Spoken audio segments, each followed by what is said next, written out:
Hey boys and girls, so today I am going to do a science experiment, but it's not so much as an experiment as I'm going to tell you the story of the gospel, which is the good news of Jesus Christ. So I have three containers here. One represents sin, and it's black. Look how yucky that is, super black and nasty. This one represents Jesus. And then this one represents, I put you, but it's me, it's anybody, right? This is us.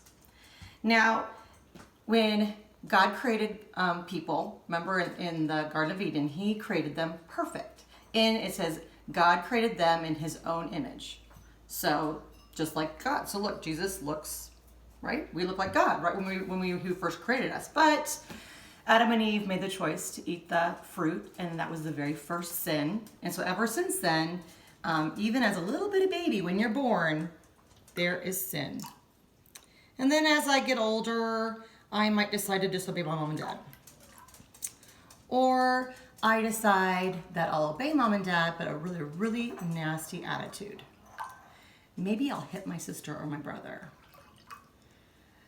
And it just goes on and on and on, right? Maybe there's someone who maybe, well, no, we're just going to stop there. Okay, so I now have yucky sin, right? That's just nasty. And there's no solution. I can't clean that by itself, right? So God had a plan, right? And this was a plan that he made even before he created the world. And so here he had Jesus come, and it was God himself came to earth. And when he came to earth, he lived a life. He was fully man and fully God, which, boom, makes you kind of, your brain blow a little bit.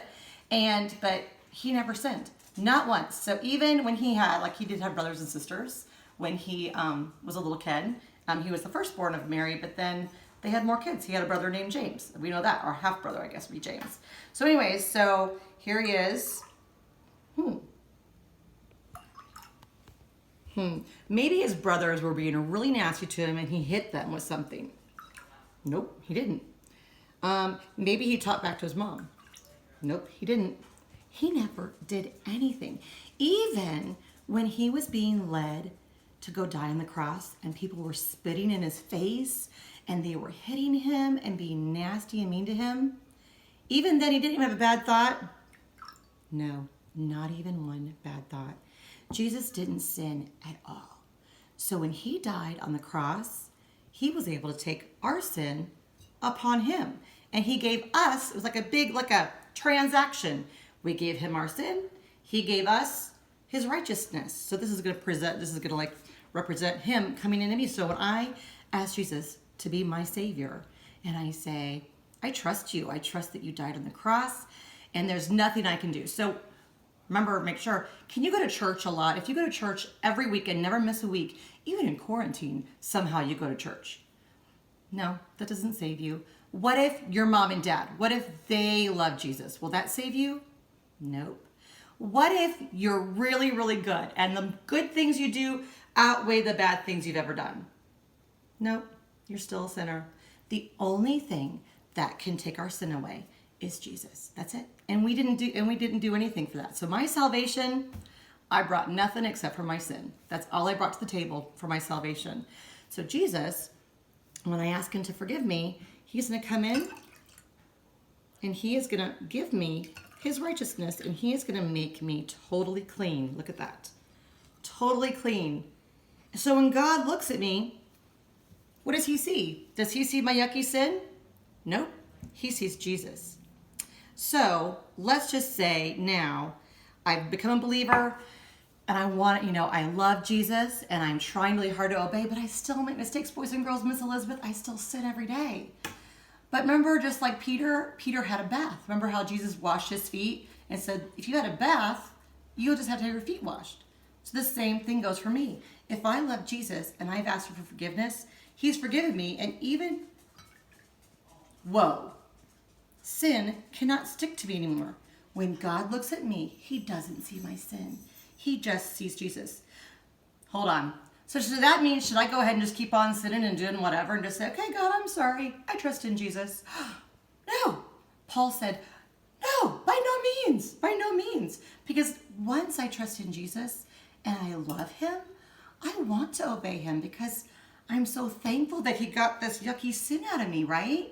So even though I do sin, and boys and girls, you can ask my kids, I get kind of irritated with myself when I sin. I get mad. Why did I do that? Even the Apostle Paul said, I do the things I don't want to do, and I don't do the things I want to do. So that's still yucky, but I'm trying, and I love Jesus, and he is covering my sin. Now, check this out. Do you think Jesus is powerful enough to clean all the sin? Because someday God's going to come back, Jesus is going to come back to earth, and he's going to clean all the sin away. And this is the old earth will pass away, and sin will be no more. Check this out. You ready? Can you wipe it all away? Can you defeat all of sin? Oh, look at that. I'm getting it all over my counter. Look at that. Jesus, a little drop right there. Jesus can clean all of the sin. He's so powerful that he can wipe it out completely from the whole earth. Isn't that amazing?